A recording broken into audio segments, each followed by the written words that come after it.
Okay, should be starting up. And live. Yo, what up, Knicks Nation? Welcome back to another game preview. We are previewing game 3 of the New York Knicks facing off against the Indiana Pacers. And with me on the other side is Tyler Smith. He covers the Indiana Pacers for IndySportsLegends.com. So make sure to go give him a follow on all social medias. Make sure to go check out his work. Come on, we should be doing that already. Seeing what the enemy is already saying, all right? We already know Indiana fans are coming through to the chat trying to see what we're talking about. So let's make sure to do the same thing and keep up to date with everything that's going on. Make sure to hit that thumbs up button for your boys. Subscribe to the channel if you haven't already done so, and make sure to support our sponsor, Underdog Fantasy. Use that promo code KFTV to get up to $1,000 in instant bonus cash and a free pick. And Tyler, how are you doing, my man? How are you feeling? I'm doing well. How about you? Thanks for having me on. Of course, man. I'm doing well as I can be. I'm here in New York right now. People will not know my disclosed location. All right. As of right now, it looks like I'm outside Madison Square Garden. I might as well be outside Madison Square Garden rioting because God knows that the performances of the last 2 games deserve somebody to be outside just banging on the door saying we deserve better. But no. This is where we are, man. We are beaten at this moment, but we're still hopeful, some of us at least. And before we start kicking things off and deep diving, I gotta talk about the breaking news that we got here. Shout out to CP, CEO, founder, the captain of Knicks Fan TV. He tweeted out earlier. He's got word that Tom Thibodeau is considering a lineup change for tomorrow's game 3. And most likely the lineup change would be Josh Hart to the bench, Mitchell Robinson in the starting rotation. I'd be very happy to see that just because it would help us out defensively. We already see how impactful Mitchell Robinson is in this series and just all the other series. So I'm looking forward to it. Tyler, since you're here and you've been watching these games as well as I have, what do you think about Tibbs if he does make that lineup change? It's interesting. I've, covering the game for a long time, I've seen lineup changes really work out. I've seen it backfire. You get to this stage and it's kind of like if you change up too much, does it, throw a wrench in everything else you're trying to do? But I think at this point they gotta do something. Robinson's a beast. He's been a beast. He's a problem. My question, I think, my bigger question would be how are the minutes kind of dispersed after the start of the game? Do they stagger Cat and Robinson? Do they, you know, add more? Do they try to play more guys to try to mix things up a little bit and keep up with Indiana's pace a little bit more? So I'd be very interested to see how that goes, but I don't fault them at all for trying something else to start the game. Yeah, and look, I think they're at the point where you have to do something different at this point. You're down 0-2 in a series. You lost both games at home. You got to make some sort of change. I mean, we saw what happened to Boston. I mean, we this is literally the same script as of right now as what the Knicks did to Boston. So we got to come out swinging. We can't go down 0-3. Then it's just you might as well just hop into the grave and just be like, out of pride, I guess you try to win one game, so it's not a sweep. But they got to do something. They got to bounce back tomorrow. And I've been asking for Mitchell Robinson to be in the starting rotation since the Detroit series. He's just a guy that can grab offensive boards, be a president in the paint. He knows how to rotate when it comes to just, being in switches. We've seen that even in the last game, even in the Celtics game where, it's just made its round over social media where Mitch covered all grounds and tagged essentially all 5 Celtics. And even in yesterday's game where you're seeing him just constantly staying in front or just switching while the defense is just in a frenzy just for what the Indiana Pacers are doing. We need that because as we saw in the fourth quarter, you have Karl Anthony Towns, campaign. They have no idea who they should be guarding on switches, and then next thing you know, you just get open three after open three, and then even though it's like 6, 7 points, which is still a manageable game, even in the fourth quarter where you have about 8 minutes to go. When you're facing the Indiana Pacers, it's just not enough time just because they constantly put their foot on the pedal. They are such an efficient team when it comes to scoring the basketball. And with the team that has struggled defensively, that being the New York Knicks, you got to do whatever you can just to make sure that you are within this match 2, 4 points. I mean, we saw this all for the first 2 games.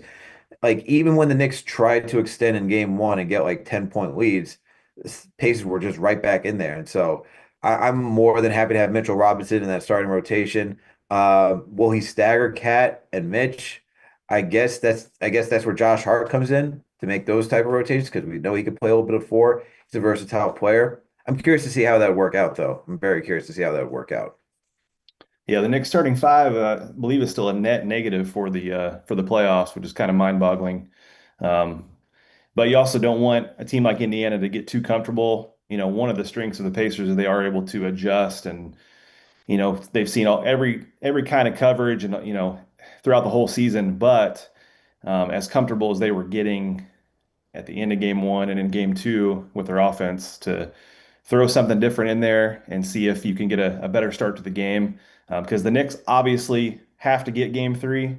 And if they can do what the Cavs did, at least in game three only, kind of keep that crowd a little subdued because that place is ready to explode. If the Pacers get off to a hot start, if they can control the boards, control the tempo a little bit, show that they mean business and that it's going to be a dogfight, crowd stays a little subdued, Knicks have a much better chance. So I fully understand the switch, and we'll see if it works out for them. Yeah, absolutely. So we'll see how that works out tomorrow with the switch. And let's talk about yesterday's game a little bit, Tyler, before we start getting into the details of what changes could be made for game three. Pacers obviously did what they do best. They fly around the perimeter. They always get back out in transition defensively quickly. Even when they're trying to score, they get out quickly. They just stick true to what their identity is, which is no pun intended, moving at a fast pace. And so they have done a good job at that, while the Knicks have struggled to either stay in front of what they're trying to do or figure out what the next action is after their initial action, right? And so the Knicks have struggled with that defensively. That's why we're trying to get the change and see if that's, or potentially I should say, get the change and see if that changes anything. But you know, from what I saw in yesterday's game, it came down to me, it came down to broken coverages where guys just don't know where to switch, and leaving guys open on the perimeter, or once again, leaving guys open for backdoor cuts. And then the other thing that I saw in yesterday's game is just poor coaching decisions, just like leaving guys like that campaign and Cat, wind up out there at the beginning of the fourth where they didn't really have it going. Both guys just took terrible shots. And I'm like, that should have been cut a little bit quicker. Not leaving the starters in for too long in the third quarter, where we know that is just a lineup that has not worked at all throughout the entire regular season. And even throughout the postseason, they have struggled. Yet for the third quarter, which Tom Thibodeau loves to do, he just loves to leave that lineup in there the entire third, which is, I get that those are your guys, but you got to give them either a break or you got to go to something that actually is working for you, which we've seen work a lot for this team is the Brunson, McBride, OG, Bridges, and Robinson lineup. And I would expecting him to do that again since he played Mitch straight 16 minutes in the first quarter.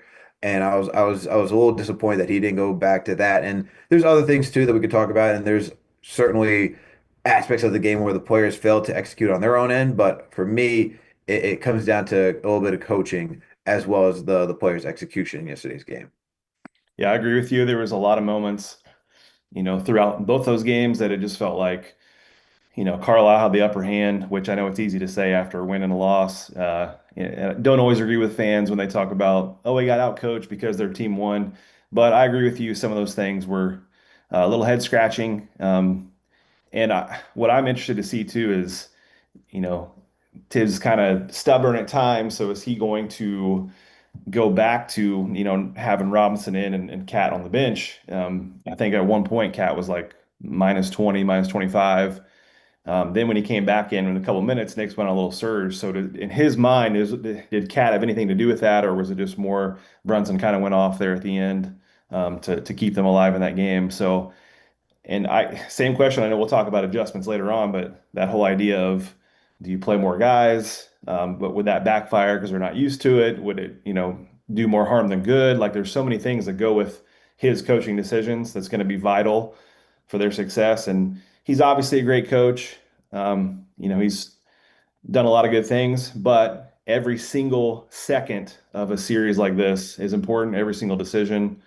And, on the Pacers side, they were not satisfied with a split, which was, good to see for Indy fans because they've kind of been a team that at times has, maybe laid an egg here and there when the game didn't mean as much. And who knows, Hmm. maybe they'll do that in game three like they did against Cleveland.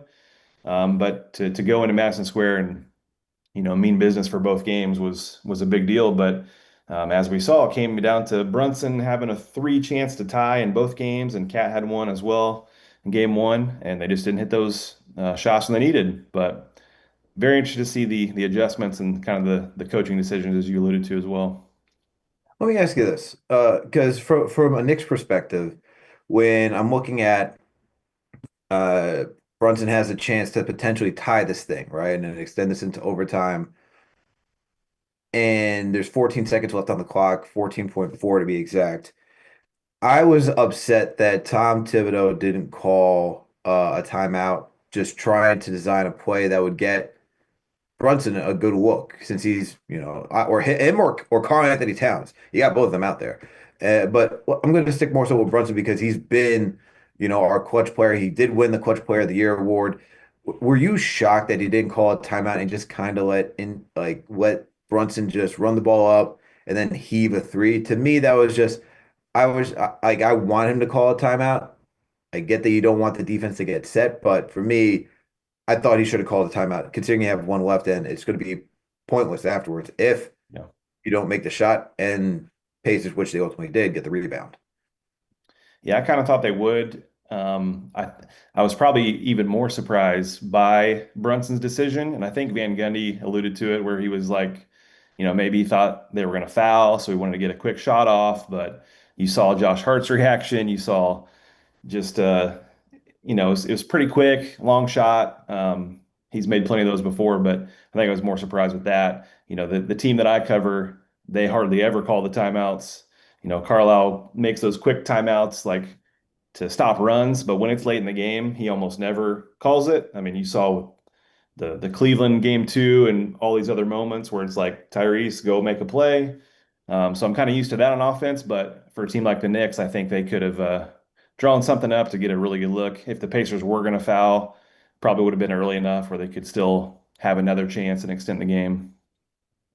Yeah, it still irritates me to this day. I'm like, what is like just call the time. And the bigger thing for me, Tyler, is that I've seen the success of just calling a timeout, running a set play for Jalen Brunson, and for the most part, it creates a great look for him, and he's able to knock them down. And he's a good movement shooter. So that's what just threw me off. Where we've seen the success before, and it just seems like a brain fart. Where you can't have brain farts like this when you already lost game one, where the Pacers just came out of nowhere and just you have Aaron Naismith just go nuclear, go 6 or 7 from downtown, and get you 20 points in that fourth quarter, and then you there's some missed calls, of course. You don't get the you don't get the goaltending. There's a questionable did Siakam foul OG? So there's stuff like that that's still haunting you. So to me, it's like you can't allow a game like that where you're just allowing everything on the margins just to slip away. You just can't. From a Yeah. Pacers standpoint, I say that they continue to do the same thing every night in and night out. Is there anything that you saw in game two from game one that they did to really put the pedal to the metal? Well, honestly, the biggest strength of this team is how much of a team it is. I mean, it may sound cliche, but all five starters are averaging over 14 points, which has never happened, I believe. I think I saw that stat as far as the first two rounds go, and now we're, coming up on game three of the third round. It's never happened. That kind of um, just it's insane the amount of passes that they make in a game and how they limit turnovers at the same time.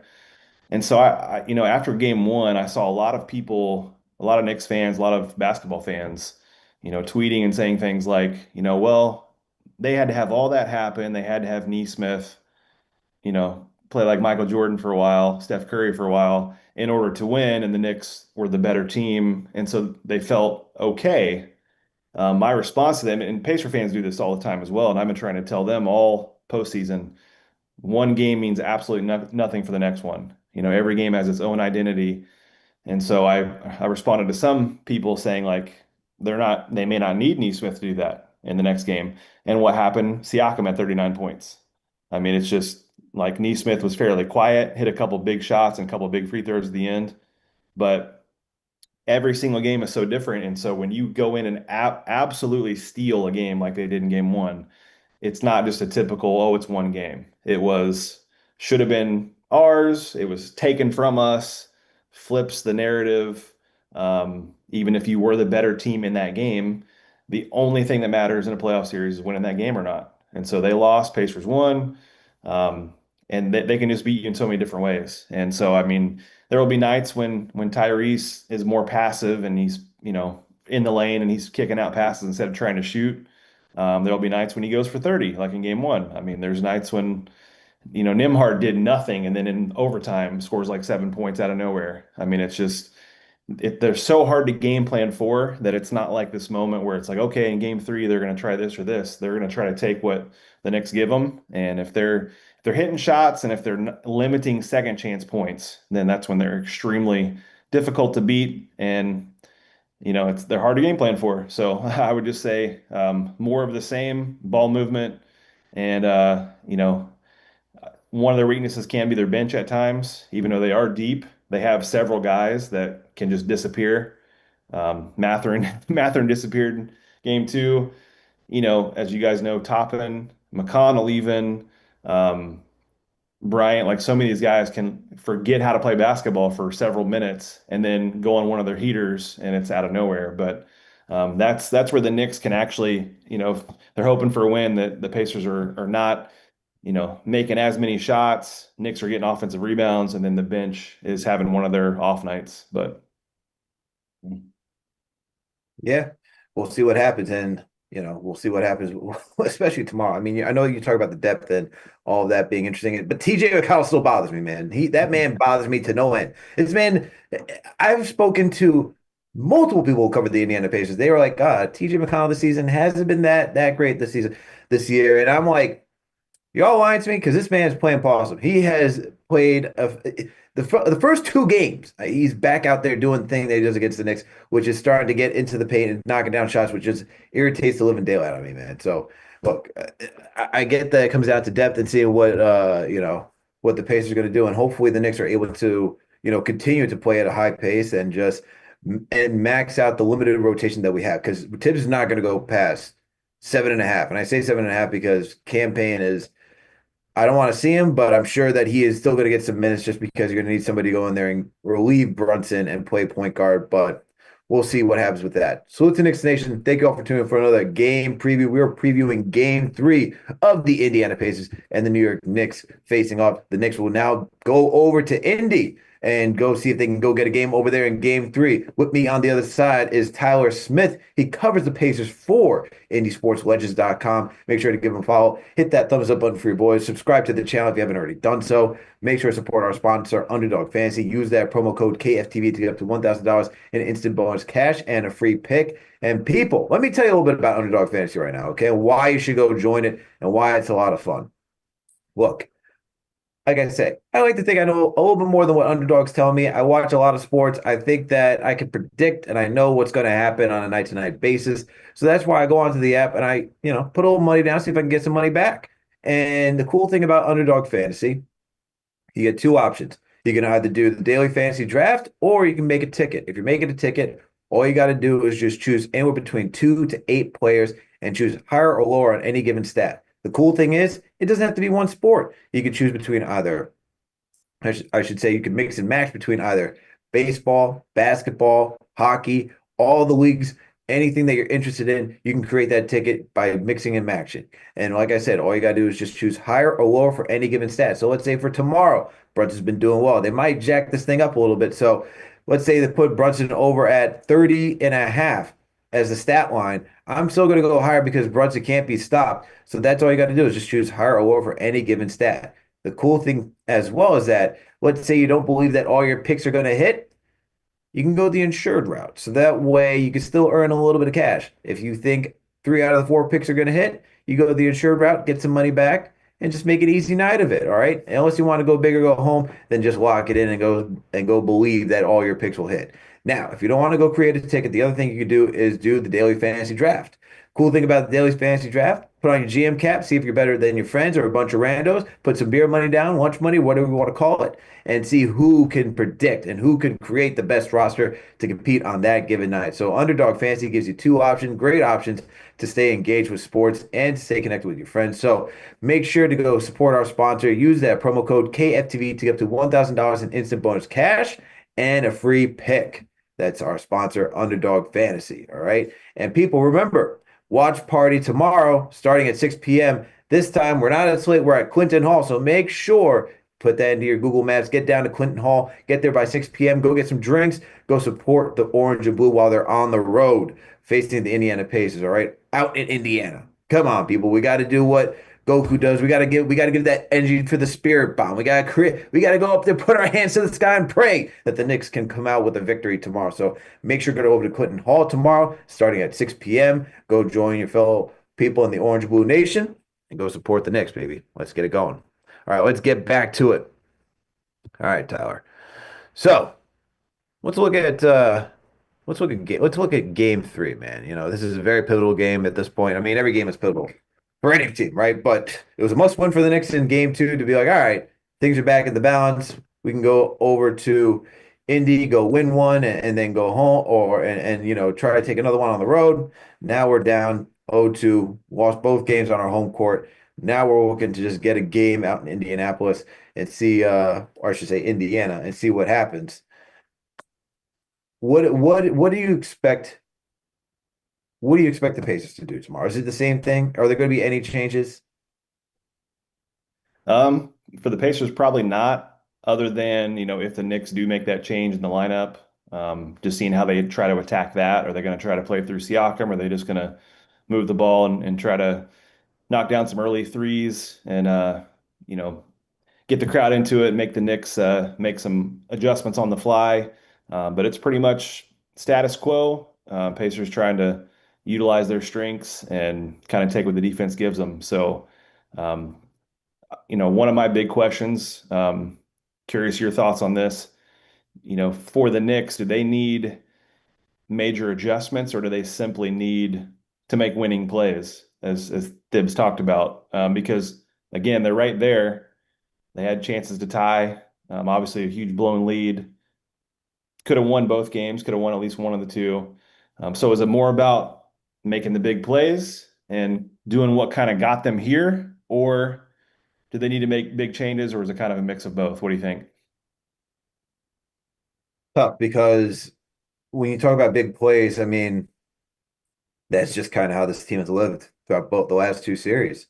I mean, you look at Brunson and that the breaks that he put on Asar Thompson just to go skidding to the left and knock down that three, right? I mean, that's a big play right there. That's not a design. That's Brunson saying, "All right, you all clear out. Let me get my space. I know what I want to do to get to my spot." Right? That's not Tibbs drawing up a play for him. That's Brunson saying, "I know what I want to do." Then you go to that Celtics series, right? And you say, "Hey, you have Mikal Bridges 2 games in a row where he's just game one hits that clutch three from the corner that goes off the window, right? And then he gets a steal on Jaylen Brown to close it out. Next, follow that night up with, going on an extreme heater in the fourth quarter, also getting a steal from Jason Tatum to close out the game.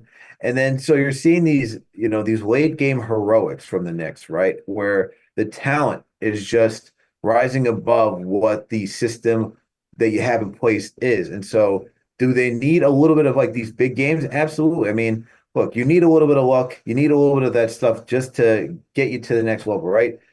It's this common saying that we all say, whether it's not outside of sports, but in life, you need a little bit of luck.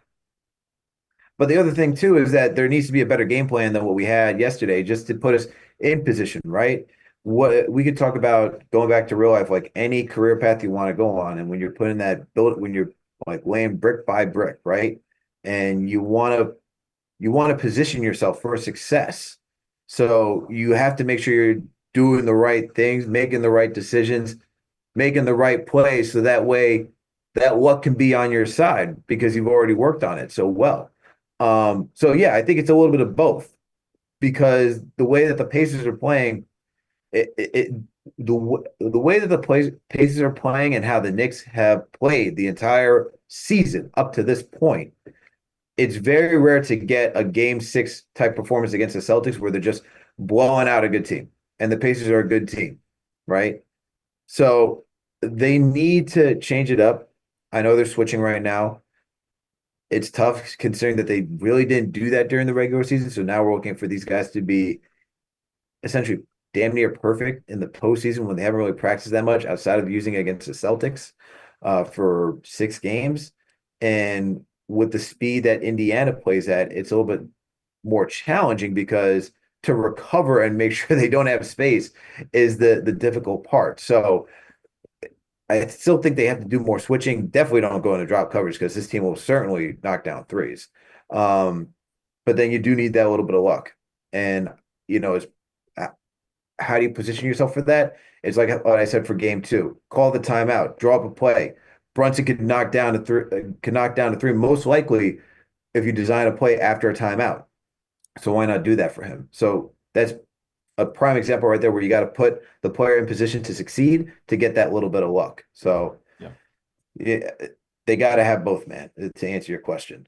Yeah. Um, but let me ask you this, because you're watching these games, right? And you see what the Knicks are doing. What would you do if you're in the Knicks position to slow down what the Pacers are trying to do?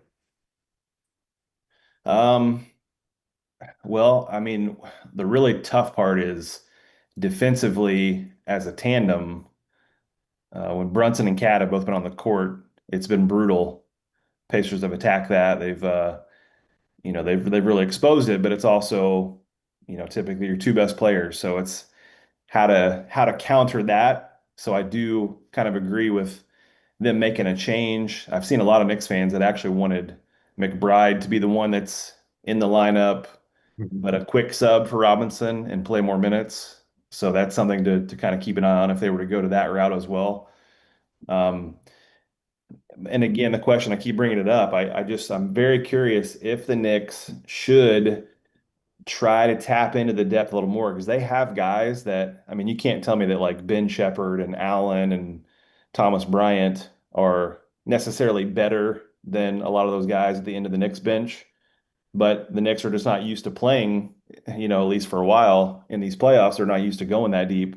So would it backfire if they did that? Or would they get a little bit more juice, confuse the Pacers enough and have that energy later in the game? Because we even saw in game 1, it looked like before overtime, it looked like the Knicks were kind of gassed. And it's not just about rest in between games, it's about just the game itself. So I'm curious on that. Again, it could totally backfire if he plays a few more guys. Pacers torch him for a few minutes and they're in trouble. But to this point, they've done better, with a couple subs in. So I don't know. They got to figure out, if they're going to Siakam early and often, they got to find a way to take him out of get to the spots where he wants to get to, because man, when he's rolling, and then you also have shooters all over the court, that is trouble for teams. But I think too, not it's not really an adjustment, but they need a third player to have a huge night in game 3 because the Pacers do not care if your star player scores 35 to 45 points. I mean, they're 10-2 in the playoffs. And I had a tweet a couple days ago of Antetokounmpo 35, 38, 41, Donovan Mitchell 45, 35, 38, and it's loss, loss, loss, loss. Brunson has some of the what was the most points of the first 2 games of conference finals, Mhm. since LeBron or whatever it is, and it's 2 losses. So he can score his 35. The Pacers don't care if there's not other guys stepping up as well. So the Knicks have to have that really second, but really that third guy that kind of goes off and takes some pressure off Brunson. It's so fascinating to see how, because I feel like that conversations are always out there, right? Where do you try to limit the star player from him getting into their bag, or do you freeze out the role players? And to your point, I don't know if they necessarily have frozen out the role players on the Knicks. I think it's a little bit that yes, the Pacers are doing their job and sticking to their assignments, but also our role players have just not risen to the occasion whatsoever. Whether that be OG Anunoby, whether that be Mikal Bridges, even though Mikal Bridges did have a decent game yesterday, Karl Anthony Towns, I mean. 20 points for him, it might as well equate to like 10 or 15. He Yeah. really needs to be at 30 points to really get the value of who he is as a player. I would say that, yeah, it's we do need another guy that goes out there and goes and score. I'm not really expecting Josh Hart to be that just because he's more of like a do everything type player. It comes down to Bridges and OG to really give us that success that we're looking for. And when you even go through the prior series of what the Knicks have done, when they've Mhm. won games and they've looked better, not great, but better, it's because Cat's getting over 25 plus points. It's because Brunson's getting 30 points. It's because Bridges and OG have both gotten over 20 or more points. And so that's what we really need from this team. And it just seems so out of rhythm at this juncture in this series. And so we need those guys to get back into rhythm, more so OG than anything else. Like this is a guy that was showing something at the end of the regular season where he was looking confident, did a little bit of creation for himself, more than capable of finishing through contact, knocking down threes at a high level. And we haven't really gotten that from him, and especially the timely threes. He was usually good at giving us timely threes. Just haven't gotten that from him this series. And I mean, yesterday he just got dog walked by Pascal Siakam. Siakam just had his way with him, and Mhm. it kind of felt like big brother, little brother. Like, yo, we used to practice with each other in the gym, and I know exactly how you're going to try to guard me. And Siakam got everything that he wanted. So that needs to change too, because as you've already talked about, we got to force other players to beat us. And while Halliburton's not going to be that guy that's consistently dropping 30, he is going to find that guy that's in rhythm and make sure that he creates for that guy to get the good looks. And so that's just the other difficulty in this series as well. So tough, man. It's tough. Who do you think for the Pacers are going to have, before I let you go, who do you think on the Pacers are going to have a big game tomorrow? We've already gotten the Halliburton game. We've gotten the Naismith game. We've gotten Siakam game. Who's the next guy? Who should I if you tell me TJ McConnell, go lose it. I'm going to tell you that right now. Mhm. Ben Shepherd's going to drop 35. No, not really. Oh, Uh, wow. man, that's a tough one, even for like, a lot of fans will say, "Who do you think?" Because they're on the all those apps and everything, trying to figure out their parlays and stuff. And it's like the Pacers are a really hard team to predict because of the depth, as we said. But also, and this is one thing that might give the Knicks a little bit of hope, is the only losses that the Pacers have had this postseason were both the game threes. Mm. So they had 2-0 leads in both series and then dropped game three. So the Knicks are hoping for that to happen. And then all of a sudden, Tuesday's game four becomes this massive game. Um, but I think I would probably go with Halliburton, um, because typically I think he had, was it 11 or 14 in game two? Like it wasn't a huge number. Um, Typically, he doesn't have back to back that often that are under, 20, 25. I think he's motivated. He's really focused. He talked about, of course, it's one thing to talk and another thing to do it, but he talked about how they've had game three letdowns and he wants to, come out strong. So, maybe there's a little more emphasis on Siakam. And if the two bigs are playing for New York, maybe some high action or some transition will get Halliburton going a little bit, but really hard team to predict as far as who's gonna show up for that big game and in that moment. But if I were picking one, I think Halliburton will have a big game three. Halliburton with a big game three. Okay. I'm going to go for the Knicks perspective. I'm going to go with. You know what? I'm going to make the bold prediction that it's going to be OG tomorrow. I think OG finally gets into rhythm, and that's what we really need to happen. We need him to knock down those timely threes, as I mentioned. We need his defense to be better. I mean, I was when I first saw that he didn't make an all defensive team, I was a little upset considering how talented he is defensively. But then yesterday he didn't really make a good case for me to be upset. So I need him to bounce back and really show me that he is more than capable of stopping Siakam. And this is a guy who just knows how to like reach into the cookie jar and just like disrupt the passing lanes too. So, and Hmm. so I need OG to have a big game tomorrow. I think he should. And then what we really need in order for that to happen is for Brunson to make sure that everyone's getting their touches because Brunson can easily go get his against the Pacers. No one's going to have an answer for Brunson.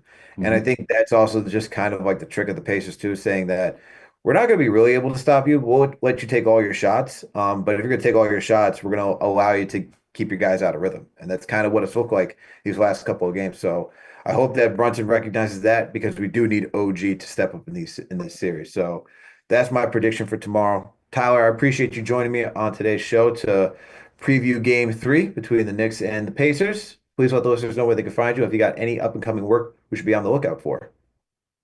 Yeah, main thing is on Twitter, Tyler Smith underscore ISL, IndySportsLegends.com, some other outlets, random stuff, Journal Review out of Crawfordsville. Yeah, it's been a lot of fun, and I think could still be a long way to go in the series. No matter what happens, it's a blast for this rivalry, and I think it's even though it's the second year in a row, I think there's going to be several more matchups in the future the way these teams are set up. So a lot of fun to be at this stage, and appreciate you having me on again. Of course, Tyler, appreciate you for coming through and previewing this game. Everybody, if you haven't done so already, please make sure to hit the thumbs up button for your boys. Subscribe to the channel if you haven't already done so. Make sure to give Tyler a follow for for all the hard work that he does in covering the Indiana Pacers. I know that sounds a little gross to say that to Knicks fans, but hey, man, we're trying to get all aspects and coverage of this series, so make sure to do so. And look, as a reminder, make sure to go support our sponsor, Underdog Fantasy. Use that promo code KFTV to get up to $1,000 in instant bonus cash and a free pick. Also, remember, get over to Clinton Hall. Clinton Hall is where we're having the watch party tomorrow at 6 p.m. Make sure to get over there to go and be part of the Orange and Blue Faithful and root for the Knicks as they take on the Indiana Pacers. Make sure to get there at 6 p.m. once again. Also, give us your thoughts on the potential lineup change for tomorrow. Do we think it will be Mitchell Robinson in the starting rotation for Josh Hart? Who do you guys think it should be? Do you guys have another opinion? Do you think it should be Deuce McBride? As Tower mentioned, maybe that's another option for Tom Thibodeau tomorrow to put McBride in the starting rotation over Josh Hart. Let us know what you think in the comment section in the chat. We need to get your thoughts and opinions. So let us know about that as well. And as you already know, we're going to be doing play-by-play tomorrow. We're going to have post-game. So make sure to stay locked in and tapped in because we're going to give you the coverage that you already know that you need here at KFTV. All right, everyone. And let me shout out a few franchise channel members as we got here as well. Shout out to the 50th Burger. Let's go, Knicks. Appreciate you. We got, who else we got here? We got Flow174. Appreciate you. We got Nanga Eboko. Shout out to you. We got P McG. Shout out to you as well. Who else we got in the chat? Who else do we got in the chat? We got, let's see. Oh, we got the regular KG7 full on here. We got John Talento. Shout out to John Talento, man. We got Flow174. We got Mr. Don. Shout out to you as well. Appreciate all of you for coming through. Respect Shaq, always in here. Appreciate you, my man. Who else we got in here? We got Freak NY. Appreciate you as well. Hey, appreciate the shells for being here. Shout out to you for being a mod. Shout out to all our mods as well for doing the hard work. Okay. We got Malachi Goodrich in here too. Appreciate all you. D Cannon 93. Let's go. All right. Appreciate you all for tuning in. And you already know what to do. We'll be back again tomorrow covering this team. So thank you once again, everyone. We out.